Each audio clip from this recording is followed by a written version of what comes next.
Comme annoncé depuis le lundi dernier, la mission d'information préélectorale de l'organisation sous-régionale CEDEAO est déjà à pied d'œuvre. La délégation conduite par l'ancien représentant de l'Union africaine au Mali et au Sahel, Maman Sambo Sidikou, a échangé le mardi avec les ministres de la Sécurité, colonel Caliste Madjoulba et le ministre de l'administration territoriale Awate Odabalo. Témoignant l'importance accordée au processus démocratique dans la sous-région ouest-africaine et au Togo en particulier, l'instance, à travers la mission déployée, va également rencontrer d'ici 20 avril les autres acteurs clés du processus électoral. C'est également une mission qui représente une étape décisive dans la consolidation de la démocratie et de l'état de droit au Togo. Par ailleurs, rappelons que bien avant le début de cette mission d'information, l'opposition togolaise avait annoncé en fin de semaine dernière avoir été reçue par l'ambassadeur de la CEDEAO au Togo sur le sujet de la nouvelle constitution.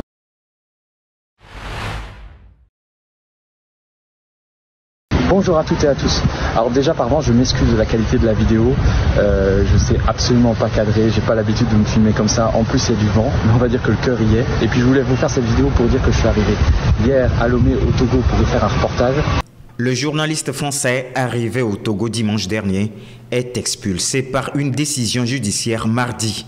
Arrivé au Togo pour couvrir les dernières évolutions politiques, il est arrêté par les forces de sécurité et de défense et jugé. Selon les autorités togolaises, le journaliste est illégalement entré au Togo. Conséquence, l'accréditation de couverture lui a été refusée par la haute autorité de l'audiovisuel et de la communication. Elle l'accuse de manœuvres délibérées tendant à masquer sa réelle profession et d'avoir emprunté des voies illégales et sans formalité. Thomas Dietrich écope aussi de 6 mois de prison avec sursis. Reporters sans frontières, qui a réagi à son expulsion, indique que le journaliste avait en sa possession un visa électronique validé et un passeport tamponné à la frontière Togo-Bénin à son arrivée le 13 avril. Par ailleurs, le journaliste a connu les mêmes traitements dans d'autres pays africains, notamment en Guinée-Conakry en mars 2020 et au Tchad en septembre 2021.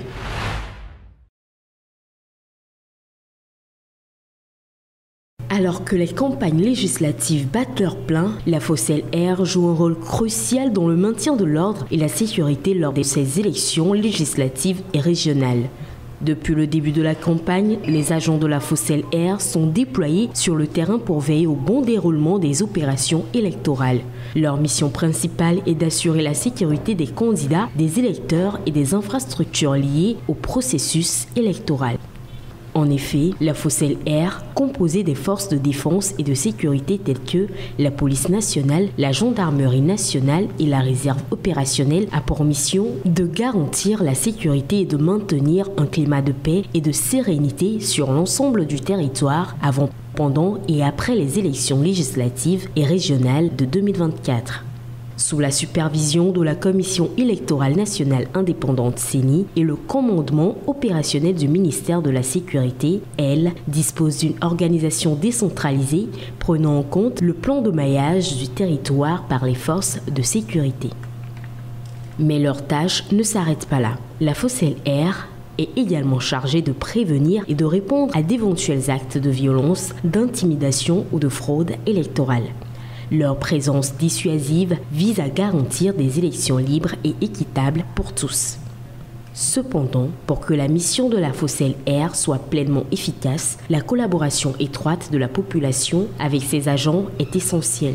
En signalant tout comportement suspect ou toute tentative de perturber le processus électoral, les citoyens contribuent à la préservation de la démocratie et de la légitimité des élections.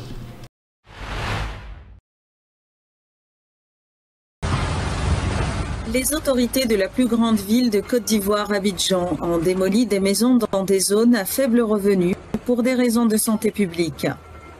Ces mesures entamées fin janvier ont laissé des milliers de personnes sans abri et sans nulle part où aller. Toute notre histoire, moi je suis né là, mes parents sont là depuis les années 40, donc c'est en quelque sorte Boribana, c'est notre village. Et Imaginez-vous un instant, nos enfants sont partis à l'école. Actuellement, à l'école, quand ils sortaient, il n'y avait pas de machine, il n'y avait pas de policiers. Ils se disent qu'à midi, on va retourner à la maison, venir manger. Et ils reviennent trouver que papa n'est pas là, maman n'est pas là, la maison n'est pas là. Les familles expulsées et les groupes de défense des droits affirment que les récentes destructions se sont faites sans préavis ni indemnisation. Depuis un moment, on nous a dit qu'ils vont venir, qu'on appelle déguerpir les gens. Bon, depuis lors, je n'ai pas eu d'informations. C'est hier nuit qu'on m'a appelé pour dire qu'ils sont en train de, avant-hier, pardon, ils sont en train de casser les escrocs. Et c'est pour ça qu'ils viennent à Bourgogne.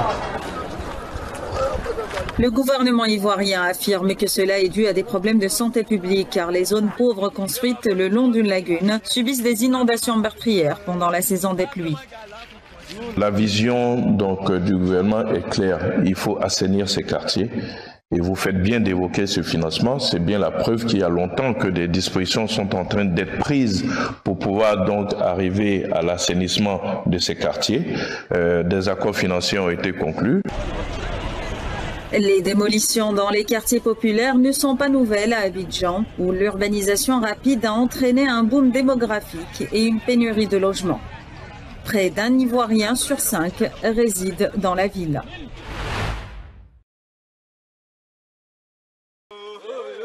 En réponse à l'escalade de l'insécurité dans le nord du Nigeria, de plus en plus d'États déploient des unités de patrouille communautaires afin de renforcer la sécurité des villages face aux violences et aux enlèvements.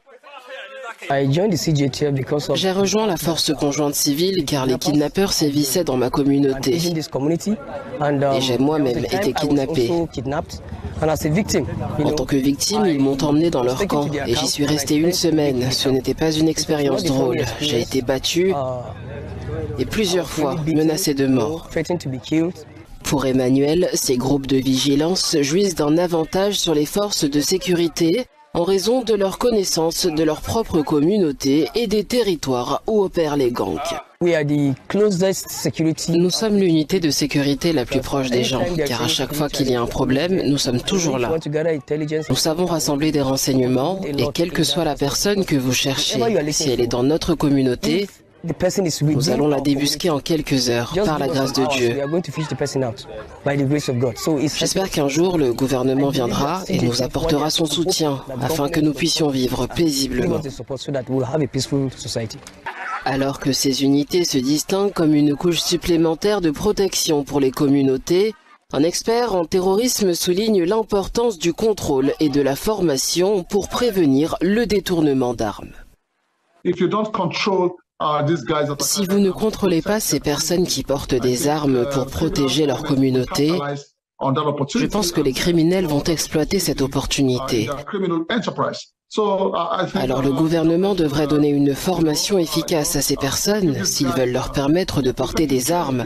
Ils doivent être formés à la manipulation et à la gestion de ces armes, afin de ne pas les utiliser contre leur propre peuple. Dans un contexte où les autorités peinent à garantir la sécurité des citoyens, ces initiatives communautaires sont cruciales pour protéger les populations vulnérables.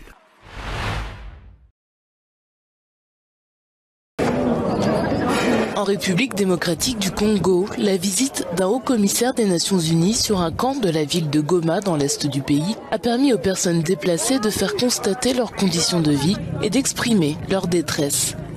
Volker Turk a lancé un appel pour que l'on accorde plus d'attention au conflit en RDC.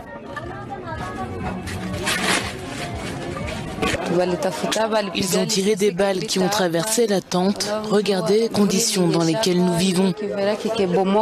Quand il pleut ici, nous souffrons. Regardez où nous dormons. Quand il pleut, nous plions nos matelas.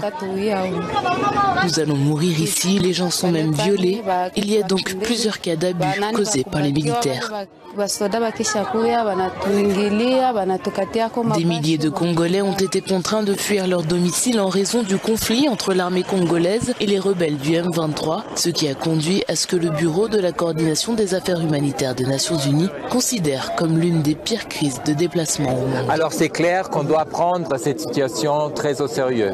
On a beaucoup de conflits dans le monde et justement, parce que quelquefois, j'ai aussi l'impression qu'on oublie la situation ici, que je suis venu ici aussi pour attirer l'attention de la communauté internationale sur la tragédie de ce qui se passe ici. Un rapport de l'OCHA, publié mardi, indique que depuis le début de l'année 2024, plus de 738 000 personnes ont été nouvellement déplacées en RDC.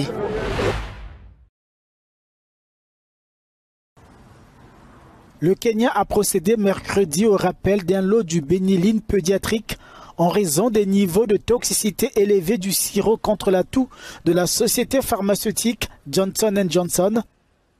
C'est une jurisprudence nigériane qui a sonné l'alerte. Des gendarmes du médicament de plusieurs pays africains ayant travaillé en synergie sur le sujet.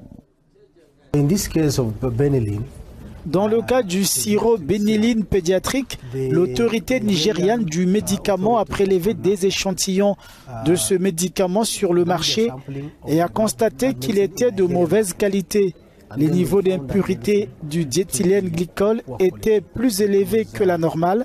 Les autorités ont donc ordonné ce que nous appelons un rappel de ce produit sur le marché nigérian. Des tests ont donc été effectués au Kenya sur 11 184 unités. Et ceux-ci contenaient des niveaux d'impurité élevés de diéthylène glycol. Il s'agit de lots similaires à ceux examinés au Nigeria. Nous avons effectué un suivi auprès de l'agent technique local qui a importé ces produits. Nous lui avons demandé de nous fournir les listes de distribution et nous avons immédiatement mis en quarantaine tous les produits béniline pédiatriques. Parallèlement, nous avons commencé à prélever des échantillons de tous les autres lots qui se trouvaient déjà dans le pays et avons examiné leur quantité. Au total, ils représentaient environ 44 000 unités.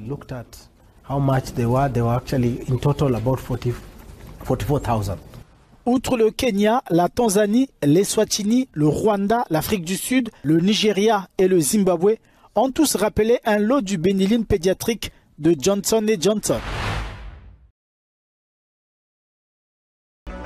Le Real Madrid a résisté à la tempête, a fait taire la foule et a finalement mis fin à la brève emprise de Manchester City sur la Ligue des Champions. Les rois de l'Europe ont fait un pas de plus vers un 15e titre dans la compétition qu'ils dominent après une victoire 4-3 au tir au but mercredi au stade Etihad. Je pense qu'en deuxième mi-temps, évidemment en prolongation, la possession du ballon a été difficile à supporter. Mais nous sommes habitués à ce qu'ils aient la possession du ballon. Les pénaltys sont un pari, mais la vérité est que j'étais très confiant. Les joueurs étaient très calmes, ils pensaient gagner. Lunin était très calme aussi. Il disait qu'il allait nous sauver. Moi je ne l'étais pas autant, mais en fin de compte, ça a bien marché. Le Bayern a gardé l'espoir de terminer la saison avec un trophée 3 jours après que le Bayer Leverkusen a mis fin au règne de 11 ans du Bayern en tant que champion d'Allemagne. Depuis 2005, le Bayern et Arsenal se sont retrouvés à 5 reprises en 8e de finale de la Ligue des Champions et l'équipe allemande a éliminé Arsenal à chaque fois.